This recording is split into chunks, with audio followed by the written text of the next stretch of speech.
Doctor മുൻസിറാണ്. എൻ്റെ കൂടെ എൻ്റെ ഫ്രണ്ട് ഫസ്മിത് ഉണ്ട്. അപ്പോൾ ഇന്നത്തെ സെക്ഷൻ നമ്മൾ പ്ലാൻ ചെയ്തിരിക്കുന്നത് എന്തെന്ന് വെച്ചാൽ നമ്മുടെ കമ്മ്യൂണിറ്റിയിൽ ഡോക്ടേഴ്സും ബാക്കിയുള്ള ആൾക്കാരും തമ്മിൽ ഒരു വ്യക്തമായ ഒരു ഗ്യാപ്പ് നമ്മൾ കാണുന്നുണ്ട്. അതിന് കാരണങ്ങൾ പലതായേക്കാം. ആ ഒരു ഗ്യാപ്പ് കുറച്ച് വന്ന് ഒരു നല്ല ഒരു ഡോക്ടർ പേഷ്യൻ്റ് റിലേഷൻഷിപ്പ് ബിൽഡ് ചെയ്യുക എന്നുള്ളതാണ് നമ്മുടെ ഇന്നത്തെ സെക്ഷൻ കൊണ്ട് നമ്മൾ ഉദ്ദേശിക്കുന്നത്.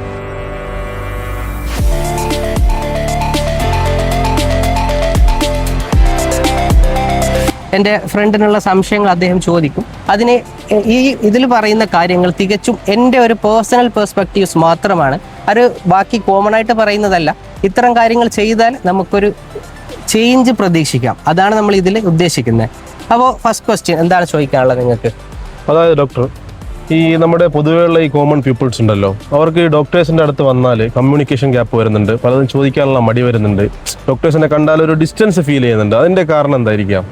ഇതിലിപ്പോൾ നിങ്ങളെ ചോദ്യത്തിൽ തന്നെ ഉണ്ട് അതിൻ്റെ ആൻസർ. ഈ കമ്മ്യൂണിക്കേഷൻ ഗ്യാപ്പ് അത് തന്നെയാണ് ഏറ്റവും വലിയ പ്രശ്നം പറയുന്നത്. ഇപ്പോൾ നമ്മളൊരു പേഷ്യൻ്റ് വന്നു കഴിഞ്ഞാൽ ആദ്യമായിട്ട് ഒരു ഡോക്ടർക്ക് ഏറ്റവും കൂടുതൽ ഇമ്പോർട്ടൻ്റ് ആയിട്ട് വേണ്ട ഒരു ക്വാളിറ്റി ആ ഒരു ഒരു പേഷ്യൻ്റോട് ലിസൺ ചെയ്യുക എന്നുള്ളതാണ്. അദ്ദേഹത്തിന് പറയാനുള്ള കാര്യങ്ങൾ നമ്മൾ ശ്രദ്ധിക്കുക. എന്നിട്ടാണ് നമ്മൾ ഡോക്ടറുടെ അഭിപ്രായം പറയേണ്ടത്. ഇപ്പോൾ അവിടെ ഇരിക്കുന്ന ഡോക്ടറാണെങ്കിൽ ഓക്കെ, ഞാനാണ് ഇവിടെ വലിയ ആൾ, എനിക്കെല്ലാം അറിയാം എന്നുള്ള ഒരു കാര്യത്തിൽ പെരുമാറുമ്പോൾ അവിടെ ഒരു കമ്മ്യൂണിക്കേഷൻ ഗ്യാപ്പ് വരുന്നു. അതുപോലെ തന്നെ അങ്ങനത്തെ ഒരു ആറ്റിറ്റ്യൂഡ് ഡോക്ടറിൻ്റെ ഭാഗത്ത് നിന്ന് കാണുമ്പോൾ പേഷ്യൻ്റ് എന്ത് ചെയ്യും, അദ്ദേഹത്തിന് ബാക്കി കാര്യങ്ങൾ പറയാനുള്ള ഒരു ബുദ്ധിമുട്ട് കൂടി വരും.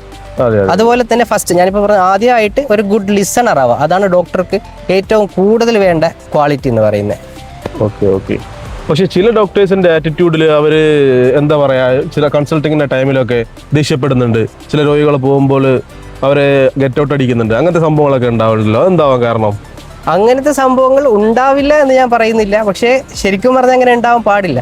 പിന്നെ നമ്മളെ ദ്വീപിൽ കണ്ടുവരുന്ന പ്രശ്നം എന്ന് വെച്ചാൽ നമ്മൾ കൂടുതൽ ഇപ്പോൾ ഡ്യൂട്ടി അവേഴ്സ് കഴിഞ്ഞിട്ട് ഒരുപാട് ആൾക്കാർ നമ്മൾ വീട്ടിലേക്ക് വിളിക്കാൻ വരുന്നുണ്ട് അവരെ പേഷ്യൻറ്റ് നോക്കാനായിട്ട്. അതും നല്ല കാര്യം തന്നെയാണ്. ഇപ്പോൾ എൻ്റെ ഒരു പേഴ്സണൽ കാര്യം ഞാൻ പറയുകയാണെങ്കിൽ, നമ്മളിപ്പോൾ നാട്ടിലുള്ള സമയത്ത് ഹോസ്പിറ്റലിൽ വർക്ക് ചെയ്യുമ്പോൾ ഒരു 12 hour ഡ്യൂട്ടി കഴിഞ്ഞിട്ട് നമ്മൾ തിരിച്ചു വന്ന സമയമായിരിക്കും. ആ സമയത്തായിരിക്കും ചിലപ്പോൾ കോൾ ചെയ്യുക അല്ലെങ്കിൽ വീട്ടിലേക്ക് വരിക. അപ്പോൾ നമ്മൾ പോവും. മിക്കവാറും പ്രത്യേകിച്ചും ആ ജോയിൻ ചെയ്ത ടൈമിലൊക്കെ 2020 ടൈമിൽ 20 to 23 വരെ ആര് വന്നാലും അപ്പം തന്നെ പോകും. ആ ഒരു ഇതിൽ പിന്നെ കുറേ കഴിഞ്ഞപ്പോൾ അതിൽ കുറേ ഒരു 70% ഇൻഡിക്കേഷൻസ് ഉള്ള കേസാണ്. ഇപ്പോൾ പ്രായമായ ആൾക്കാരായിരിക്കും, അല്ലെങ്കിൽ ചെറിയ കുട്ടികളായിരിക്കും, കൊണ്ടുവരാൻ ബുദ്ധിമുട്ടുള്ള. അതിൻ്റെ ഇടയിൽ കുറേ ആൾക്കാരെ നമ്മൾ ചൂഷണം ചെയ്യലുണ്ട്. കാരണം എന്തെങ്കിലും ഇപ്പോൾ നമ്മളൊക്കെ പ്രായമുള്ള ആളായിരിക്കും, അവർ ഡോക്ടർ ഒന്ന് വരുമോ, അപ്പോൾ നമ്മൾ ഓക്കെ എന്തെങ്കിലും സീരിയസ് കേസായിരിക്കും എന്നുള്ള രീതിയിൽ നമ്മൾ പെട്ടെന്ന് എന്ത് ചെയ്യും, നമ്മൾ ചിലപ്പോൾ ഡ്യൂട്ടി കഴിഞ്ഞ് വന്നിട്ട് ചായ കുടിച്ചിട്ടുണ്ടാവില്ല, കുളിച്ചിട്ടുണ്ടാവില്ല, എത്രയും പെട്ടെന്ന് അവരെ കൂടെ പോകും. പക്ഷെ പോയി നോക്കുമ്പോൾ അവിടെ ഒരു കൂട്ടം ആൾക്കാരിങ്ങനെ ഇരിക്കലായിരിക്കും. എൻ്റെ അനുഭവമാണ് പറയുന്നത്. അതിന് സംസാരിച്ചുകൊണ്ടിരിക്കും. അതിൽ പേഷ്യൻ്റ് ഏതാണെന്ന് നമുക്ക് മനസ്സിലാവത്തില്ല. അത്രയും സിമ്പിൾ കേസായിരിക്കും. അപ്പോൾ എന്താ ഇവിടെ വിളിച്ചെന്ന് ചോദിച്ചാൽ, അല്ല അവനെ ഹോസ്പിറ്റലിലേക്ക് വിളിച്ചിട്ട് വന്നിട്ടില്ല, അതുകൊണ്ടാണ് ഡോക്ടറെ വിളിച്ചുകൊണ്ട് വന്നത്. അപ്പോൾ ഡോക്ടർ ഇപ്പോൾ ഈ കഴിഞ്ഞ രാത്രി ഒരു 12 hours കണ്ടിന്യൂസ് ഡ്യൂട്ടി എടുത്തതാണോ, ആ ഒരു പ്രശ്നം അവിടെ കൺസിഡർ ചെയ്യുന്നില്ല. അതും ഒരു പ്രശ്നമാണ്. പിന്നെ അതുപോലെ തന്നെ ചില ഡോക്ടേഴ്സ് ഇപ്പോൾ എല്ലാ കേസിലാണെങ്കിൽ ഒരു ഹ്യൂമൻസ് എല്ലാം പെർഫെക്റ്റ് അല്ലല്ലോ. നല്ല ആൾക്കാരുണ്ടാവും, സ്വഭാവം ചീത്ത ആൾക്കാരുണ്ടാവും. അതുപോലെ ഈ ഒരു നല്ല ഒരു സിറ്റുവേഷനിൽ ഇപ്പോൾ ചിലപ്പോൾ OP ഡ്യൂട്ടി മാത്രമേ ഉണ്ടാവുള്ളൂ, ആ സമയത്തും മോശം സ്വഭാവം കാണിക്കുന്ന ഡോക്ടേഴ്സ് ഉണ്ടാവും. അതൊരിക്കലും നമുക്ക് ജസ്റ്റിഫൈ ചെയ്യാൻ പറ്റുന്ന കാര്യമല്ല. അത് മാറേണ്ട കാര്യങ്ങൾ തന്നെയാണ്. അതെ, ശരിക്കും ഒരു ഡോക്ടർ ആകുമ്പോൾ ഇതിനൊക്കെ ഡെഡിക്കേറ്റഡ് ആയിരിക്കണ്ടേ?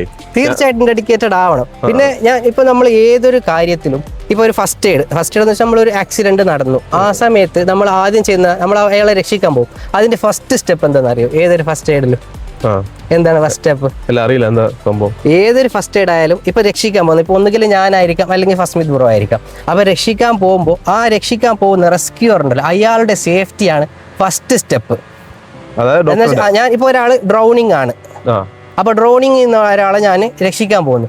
ആ സമയത്ത് എനിക്ക് നീന്താൻ അറിയില്ല എന്നുണ്ടെങ്കിൽ ഞാൻ ആ വെള്ളത്തിലെടുത്ത് ചാടിയിട്ട് കാര്യമില്ല. അപ്പൊ അതുകൊണ്ട് ഒന്നുകിൽ ജാക്കറ്റ് ഇടണം, ഇല്ലെങ്കിൽ വേറെ ആരെങ്കിലും ഹെൽപ്പിന് വിളിക്കണം, എന്നിട്ടാണ് രക്ഷിക്കാൻ പോകേണ്ടത്. അതുപോലെ ഇപ്പൊ നമ്മളൊരു ജോലി ചെയ്യുന്നു. അപ്പൊ ജോലി ചെയ്യുമ്പോൾ നമ്മൾ മെന്റൽ ഹെൽത്ത് എന്ന് പറഞ്ഞാൽ ഭയങ്കര ഇമ്പോർട്ടൻ്റ് ആയിട്ടുള്ള ഒരു കാര്യമാണ്. ഇപ്പൊ നമ്മൾ അത് കൺസിഡർ ചെയ്യാതെ ഇപ്പൊ നമ്മൾ ഫുൾ ഇതിൽ ഡെഡിക്കേറ്റഡ് ആയിട്ടായി കുറച്ച് കഴിഞ്ഞാൽ നമ്മൾ തന്നെ ഫ്രസ്ട്രേറ്റഡ് ആവും. പിന്നെ നമ്മൾ ചെയ്യുന്ന ജോലിയിൽ നമ്മൾ ആത്മാർത്ഥത നഷ്ടപ്പെടും. അപ്പൊ അങ്ങനെ ആകുമ്പോൾ മെന്റൽ ഹെൽത്ത് നമ്മൾ പ്രിസർവ് ചെയ്യണം. അതിനു വേണ്ടിയിട്ടാണ് കുറച്ച് കാര്യങ്ങൾ ഡോക്ടേഴ്സ് ഇങ്ങനെ ചെയ്യുന്നത് അല്ലേ? Okay okay okay.